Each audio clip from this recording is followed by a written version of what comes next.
Salam, meaning peace. You got your partner, aawrs1. Want to get at you about my juvenile detention. I wanted to clear some things up because I had to cut a lot of that footage out that just didn't make it. I didn't want to cut it out, but you know how it was, alhamdulillah.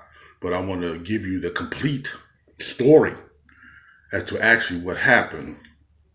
Anyway, before I had caught my second case, right, I caught my first case, I was 15. That was a violence case. I did like 90 days on that.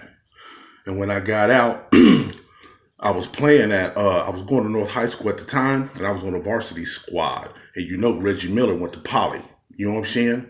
And they was our rivals. But anyway, I got demoted from there and put back on JV, so I quit, you know what I'm saying? I just wanted to add that. But anyway, I messed around and got set up by a cat who I was hanging out with.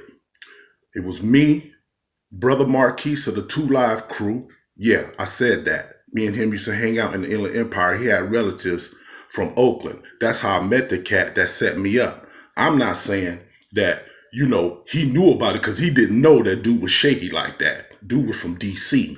You know what I'm saying? And Brother Marquise, I met him by my partner, his partner. You know what I'm saying? And he was from Ohio, Tim. You know what I'm saying? I mean, we was close, but I'm gonna leave that where it is because that's a whole nother story, right?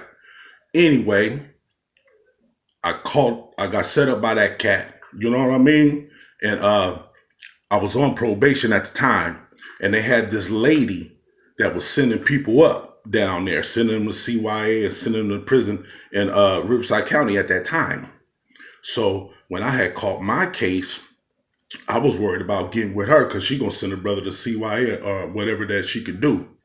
And the cat that was representing me, right, he said, well, look, this is what we gonna do right here. This is gonna be the strategy. We gonna act like your parents don't care nothing about you or nothing. Tell them they moving back up north. They gonna send you back up north. And when you get up north, they gonna deny all the times that they need to be present to deal with you, right? And eventually they gonna have to send you back to where your people are, and then boom, inshallah, you can get out, right? All right, bam. I had left and went back to the town after I had caught the case, right? Boom, I went to the town. My partner was like, my North Oakland partner, he was like, man, I got a lawyer and everything, fool. That's light. You could just stay down here. You could live with me. We could work that out, right? Next thing you know, my dukes, inna lillahi wa illa ilayhi raji'un. That means it is from Allah that we come from, and to him is our return. That's what we say when we mention people who are not Muslims, right? My dukes, she was my mom's. She came up to the Bay Area, found me over there on the old block. She let me know like this here. She said, look, man, if you don't turn yourself back in, you know what I mean? I ain't gonna be messing with you no more, like that. So we kicked it for a minute. She bounced. Whoop. I'm still in the yay. I go to my partner's crib. I told him, my dukes came. He was like, oh, man, what you gonna do? You know what I mean? I was like, man, I don't know. Come to find out, that next day, I went and bought a bus ticket. Boom. I come back down to the side of the river, right? Riverside. I bounced over to my partner's house, Santos. I love that dude, man. He was from Hawaiian Gardens. And the people from LA, they know what's up with that. That's right. He was Hispanic, and he was my partner. He was like, look, man, I just tell him that, now I'm your guardian, eh? Like that, and you can come live with me. Because I used to babysit his kids and stuff like that. That's a whole nother story. This was my down partner. He was willing to put his life on the line for me. You know what I'm saying? Straight Mexican OG. I partied with him in Watts. In Watts. At a Hispanic, at a Mexican reception. That's a whole nother story. That's how much props that he had. But I wasn't tripping anyway, because I got a relative that stayed a couple of blocks from where the party was. You see what I'm saying? In Watts. You know what I'm saying? Was mobbed out for real. But anyway, I went and turned myself in. You know what I'm saying? Boom. I was incarcerated. They ran that scam. Boom. They came and flew me air security. I should be able to sue them for that, yo. I'm like 15, 16. Y'all were like 16 years old, man. And they go into different pens. So and it was a brother who was the pilot, right? So when we got on the plane, we said, "Hey man, how much experience do you have?" The dude was like, "This is my first flight," and there was a dude on there from Vacaville or something. He was funny. He was telling jokes to me, making me laugh. He was like, "Hell no, ain't no way we gonna make it." So then I was like, "Well, if the plane start to go down, y'all go give us a key to get out of these cuffs so we can escape." And the white dude, the dude that was on the co-pilot, he was like, "Hell no, you just gonna be on your own." And we was like, "Oh man." So anyway, we flying north to different penitentiaries. They picking up different people, right? So I gotta cut some of it short for y'all, but I hate to do that. But anyway, they dropped me off at Visalia there at a juvenile detention facility. I was gonna stay there overnight, right? And they gonna come pick me up in the morning. Man, I got there at night, you know what I'm saying? I was talking to the dude that was in the cell with me. It was a white dude, right? And I wasn't even cool with that because I'm used to being with my people. But hey, I had to be up in there. I'm traveling, and he was cool, so hey, it was what it was. But he told me it was co-ed, and I looked out the window one morning and saw them women's on the other side. I was like, "Ooh, this is, I need to be doing my time right here, right?" Got out. They had a little stereo and stuff in there where you could listen to music. They had big sheets of eggs, sausages, you know what I mean? Pancakes, toast. They was eating good up in that piece. I was like, man, this was cool right here. And right after breakfast, the van pulled up. Whoop. They was like, whoop, whoop, whoop. Time to roll up, partner. Boom. They take me to the airport. I'm waiting there. They get all the prisoners together to chain us all up. We jump on the plane. Whoop. I went to I think it was CMC, California Men's Colony, the California Women's Colony, and I think Soledad. They picked us up people from there, but the women, they had two women on there, a sister and a white girl. You know what I'm saying? So we all on there talking. We on the plane. We acting like we ballers or something, right? And they tripping off me. They're like, "Damn, man, what your young ass doing on here?" You know what I mean? And I told them my little story. Bam, I get to the gate. Now locked up at 150th in a juvenile facility there, you know what I'm saying? Just waiting, boom. And then I was there for, I can't even remember. It's so long that I can't remember how long I was there. And I'm gonna tell you the truth, a lot of it I am trying to forget. You see what I'm saying? Because now I'm living a whole new life now, but you can't forget where you came from. Because you gotta know where you came from to get to where you're going. In order for you to get to where you're going, you got to know where you're at. You see what I'm saying? So anyway, boom. We watching the NCAAs, right? Boom, basketball. And this cat walks in. He said, "Damn, this sure is a beautiful day for somebody to be going home, huh?" And fools was like, "What? Who's going to the crib? Who's going to the crib?" So they called my name, right? Boom. I'm like, damn, I'm tripping because I'm going back and forth to court. You know what I mean? Because ain't nobody responding on my other end. So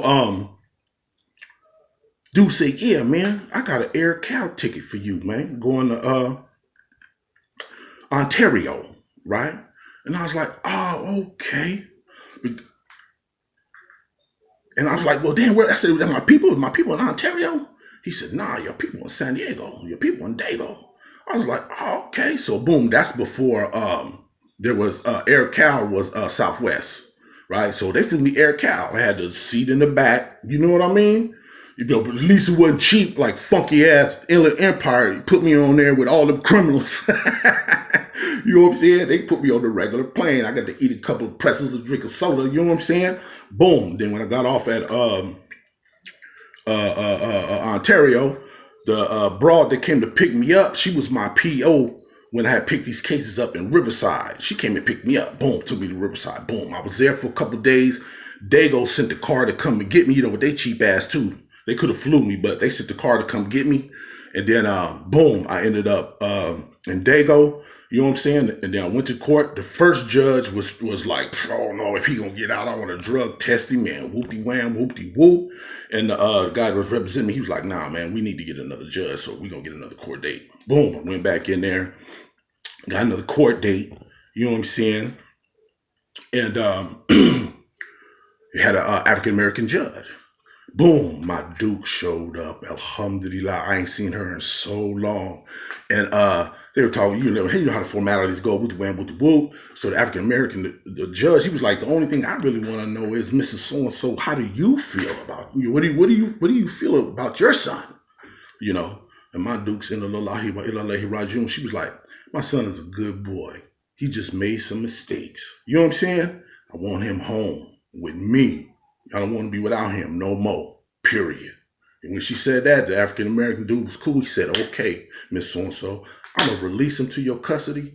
I'm going to put him on probation until I was on probation until I was what, like 18, 19, 21, something like that, 18, 19, something like that, right? Boom.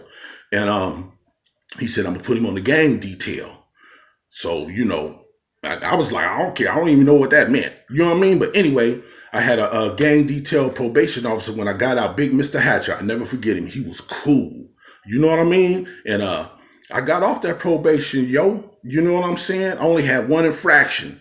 I got a ticket. I had in order for me to stay out, that's right, I'm leaving stuff out, see? In order for me to stay out, I had to participate in the program, a work program to get you a job, to do mock interviews and everything. Remember, I was telling y'all about the sexy lady, you know what I'm saying, that was running the program.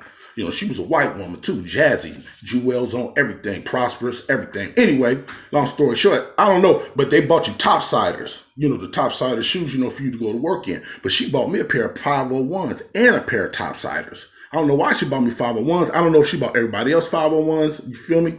But hey, baby bought me a pair of 501s, yo. Anyway, that's when I went to the job and everything, and it was overwhelming. You know what I mean? And then I was about to chin check the broad, and then I got suspended for 2 weeks, and I was about to go to jail. I called them back. I went back in. I said, look, let me open up the grill. I think I can handle that. You know what I'm saying? So they said, okay, cool. I was alhamdulillah. And then, man, I became one of the best workers there. You know what I'm saying? I told that story fast because, I don't want to keep you guys, because I know how people don't want to be, stuck with long ass videos. So, but I'm going to also talk about what happened between how I met Brother Marquise of the 2 Live crew and Rodney O, because they were in the Inland Empire at that time as well, and what went down with that. So this is your partner, aawrs1. Dig it. Hit that like, hit that subscribe.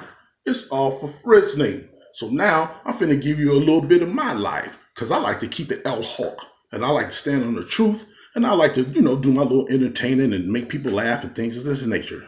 So please get back at me, and I'm going to shoot y'all that little encounter that I had with those 2 individuals back there in the Inland Empire. And then I will continue also to give you some penitentiary stories.